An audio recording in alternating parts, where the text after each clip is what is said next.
लंबी प्रतीक्षा के बाद अंत में वो क्षण आ ही गया जिसके लिए देवराज इंद्र और सभी देवता आतुर थे, व्याकुल थे। महादेव और देवी पार्वती ने लास्य नृत्य आरंभ कर दिया था और फिर वो क्षण दूर नहीं था जब उनका पुत्र जन्म लेता और वो तारकासुर का वध करता। पर तभी ऐसा कुछ हुआ जिसकी किसी ने कल्पना भी नहीं की थी।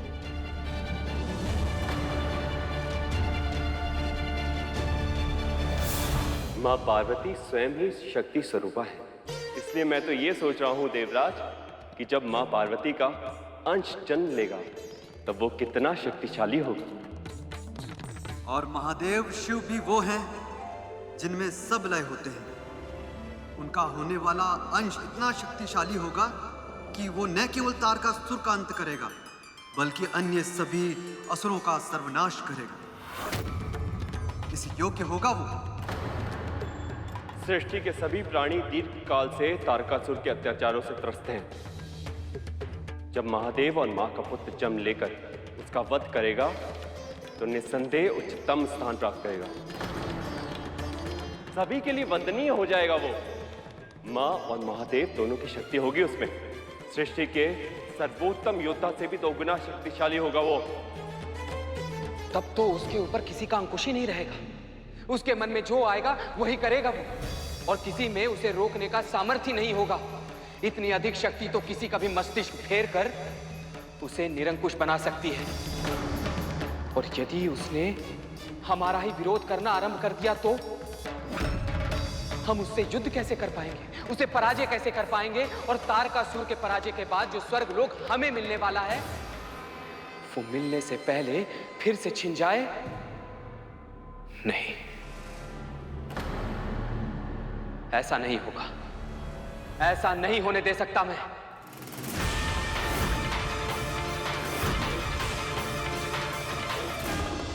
यही है जीवन की विडंबना। अनेक बार हम अपनी ही प्रसन्नताओं के मार्ग के सबसे बड़ी बाधा बन जाते हैं, क्योंकि वो अपने वर्तमान की समस्याओं में इस सीमा तक घिरे रहते हैं कि वो उसके परे भविष्य में झांक कर देख ही नहीं पाते। देवराज इंद्र इतना सुरक्षित महसूस कर रहे थे और वो सीधा महादेव के पास जा पहुंचे और उन्होंने उनसे विनती की, जिसका पूरा होना असंभव था।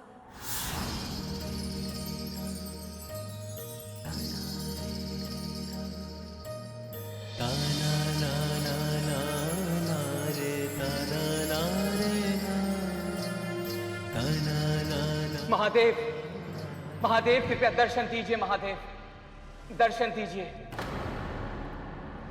इंद्र का स्वर। क्षमा कीजिए देवी, मुझे जाना होगा।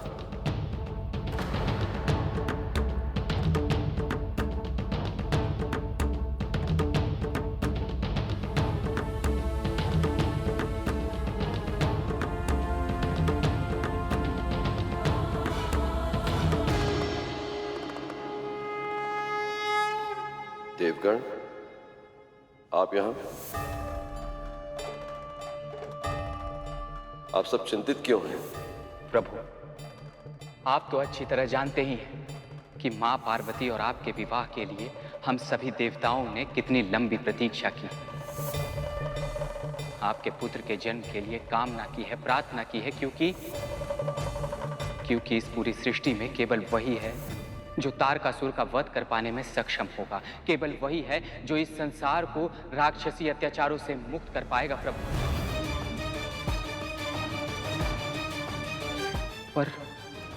पर क्या देवराज, ये संकोच का ही है। पर महादेव, जो पुत्र आपके और आदि शक्ति स्वरूपा मां पार्वती के मिलन से जन्म लेगा, उसकी शक्ति का तो अनुमान ही नहीं लगाया जा सकता। उसके सामने हम सभी देवता शक्तिहीन हो जाएंगे प्रभु। और महादेव, इतनी अधिक शक्ति के साथ उत्तरदायित्व भी बहुत अधिक बढ़ जाता है। पर यदि किसी भी कारण से किसी भी काल में उस बालक ने अपने उत्तरदायित्वों का निर्वाह करते समय महत्वाकांक्षा का परिचय दिया तो प्रभु।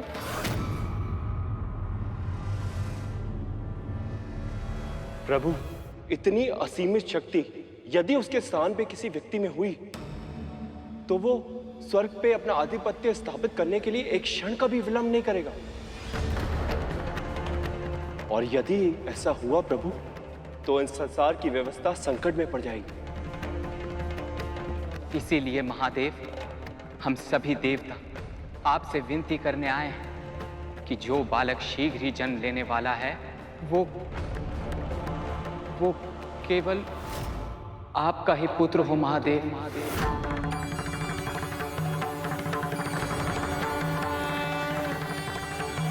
केवल आपसे ही उसकी उत्पत्ति हो।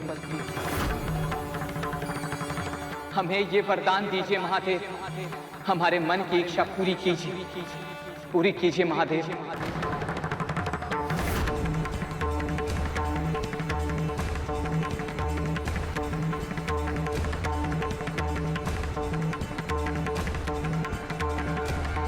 तथास्तु।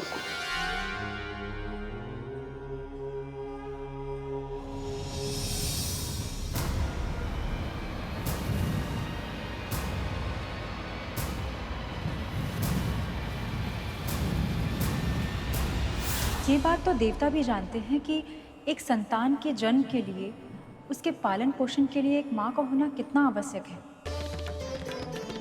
तो फिर इंद्रदेव ऐसी विनती कैसे कर पाए बहन जी? और महादेव, उन्होंने उनकी विनती स्वीकार ही क्यों की? तारकासुर के कारण।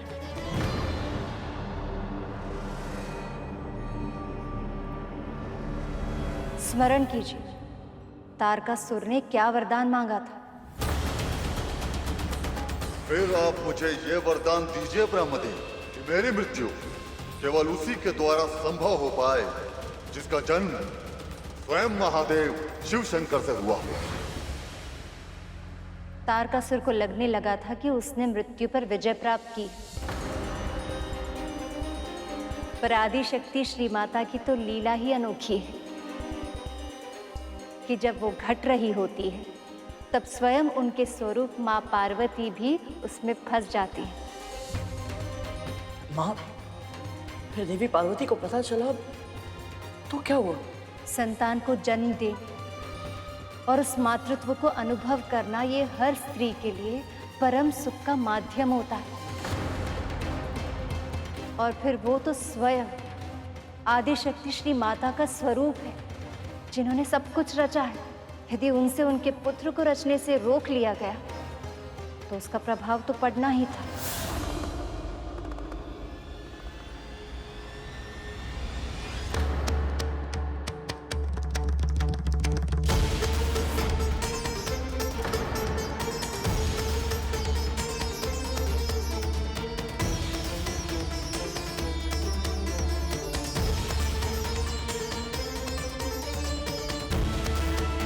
ये क्या कर रहे हैं आप?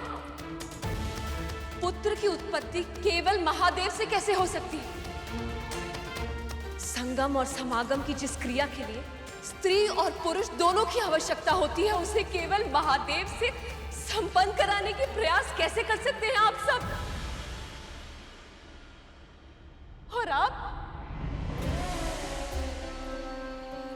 आपने ये क्या किया महादेव? देवताओं ने अपनी मनोकामना व्यक्त की और आपने बिना सोचे समझे उन्हें इतना बड़ा वरदान दे दिया।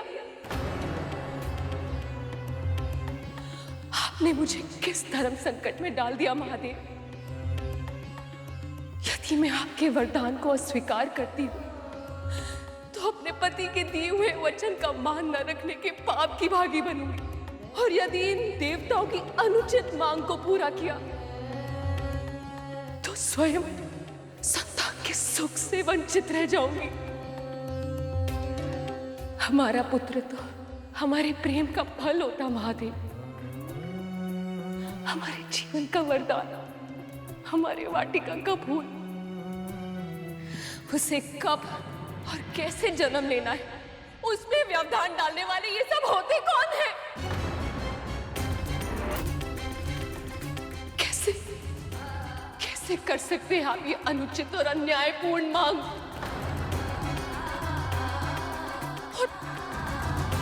और आपने तनिक भी नहीं सोचा मेरे बारे में और इतना बड़ा वरदान दे दिया। एक स्त्री को ममता के सुख से वंचित रखने से बड़ा अपराध और कोई नहीं है। क्या दोष था मेरा महादेव कि मुझे इतना बड़ा दंड मिला?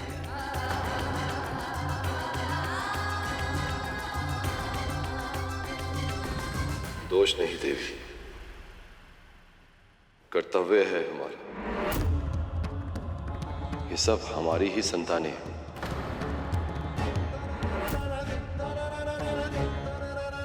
उनकी रक्षा और हित का विचार करना हमारा ही दायित्व है।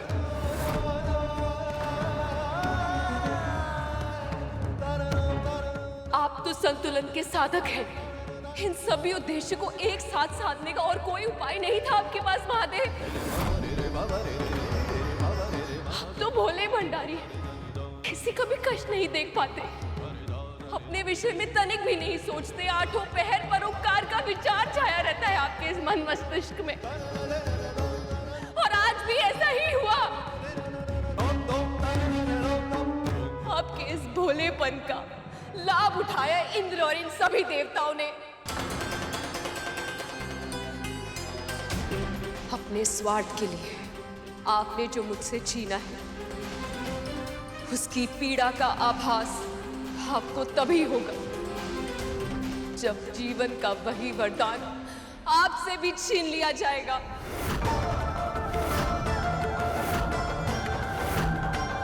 वैसी ही पीड़ा आपके हृदय को कराहेगा। तब आप समझेंगे मेरे इस क्रोध का कारण। जैसे मैं आप अपनी कोख से किसी संतान को जन्म नहीं दे सकती, वैसे ही आप भी कभी माता पिता नहीं बन पाएंगे।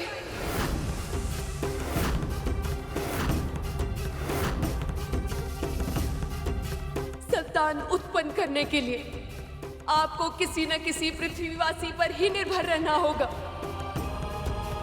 और यही सभी को मेरा श्राप है।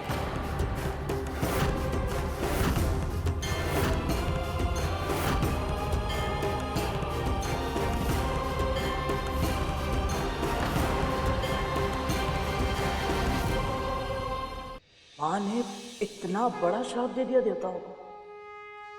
माँ का तो तत्व ही ममता है सुपन।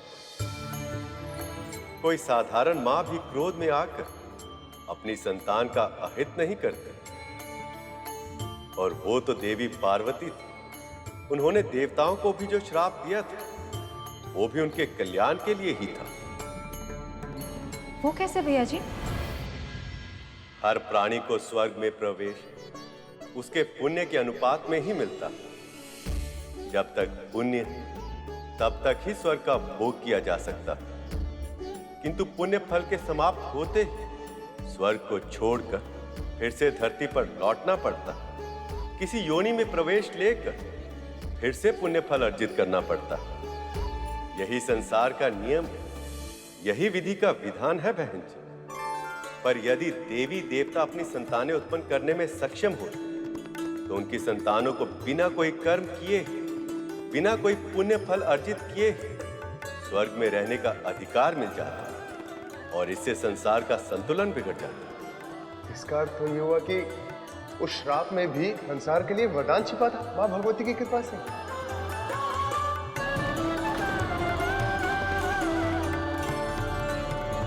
परंतु एक प्रश्न है, माँ के बिना कार्तिकेय जी का जन्म हुआ कैसे? जब से महादेव ने देवराज इंद्र को वरदान दिया था, तब से देवी पार्वती बहुत दुखी अनुभव कर रही थी।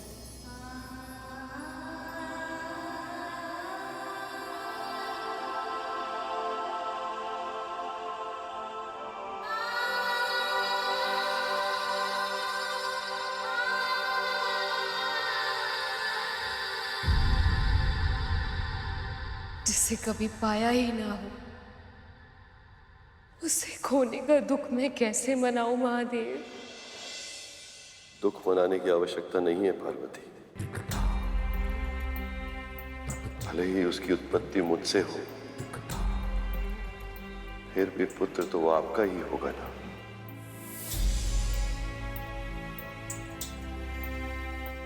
पर मैं उसे जन्म क्यों नहीं दे सकती प्रभु? क्योंकि केवल तारकासुर का वरदान एकमात्र कारण तो नहीं हो सकता कि आप मुझे और स्वयं को इतने सुंदर अनुभव से वंचित रखें।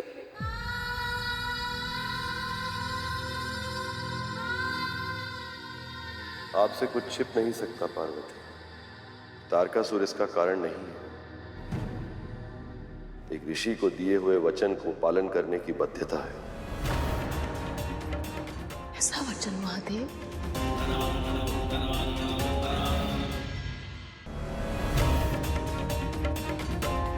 आइए पार्वती, आपकी किसी से भेंट करानी है।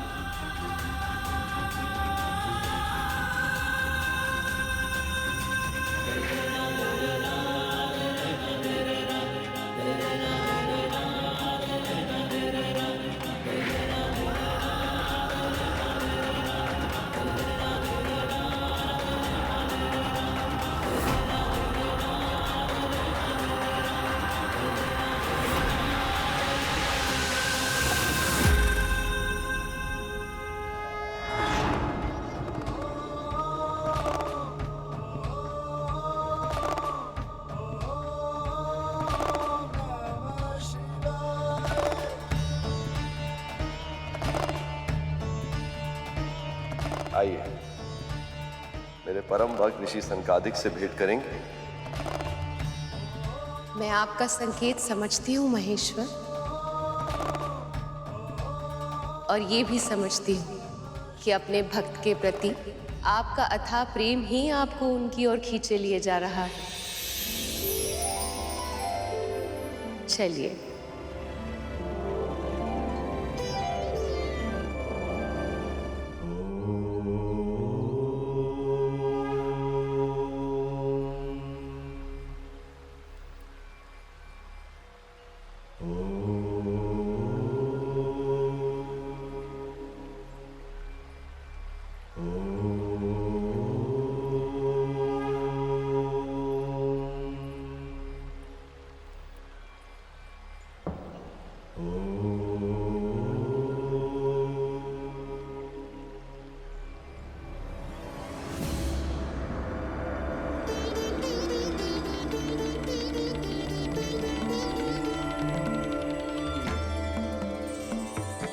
महादेव, माँ पार्वती, प्रणाम।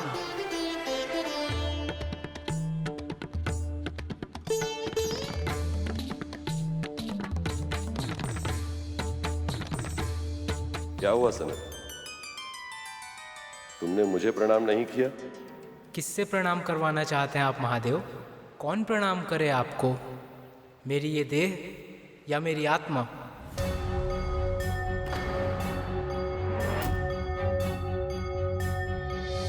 क्योंकि यदि आप चाहते हैं कि मेरी देह आपको प्रणाम करे तो ये तो नश्वर है, और यदि आप चाहते हैं कि मेरी आत्मा आपको प्रणाम करे तो वो तो उसी का अंश है जो आप हैं। जब हम दोनों एक ही हैं तो कौन बड़ा और कौन छोटा? ऐसे में मैं आपको कैसे प्रणाम कर सकता हूँ महादेव?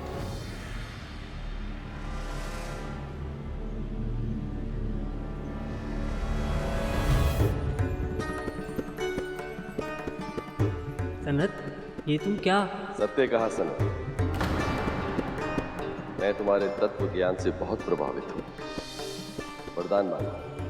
पर महादेव, मैं आपसे वरदान कैसे मांग सकता हूँ जब हम दोनों एक ही हैं?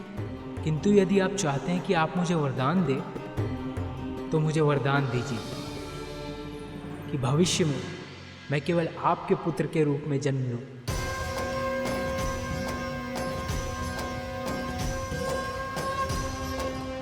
तथास्तु, तथास्तु, तथास्तु।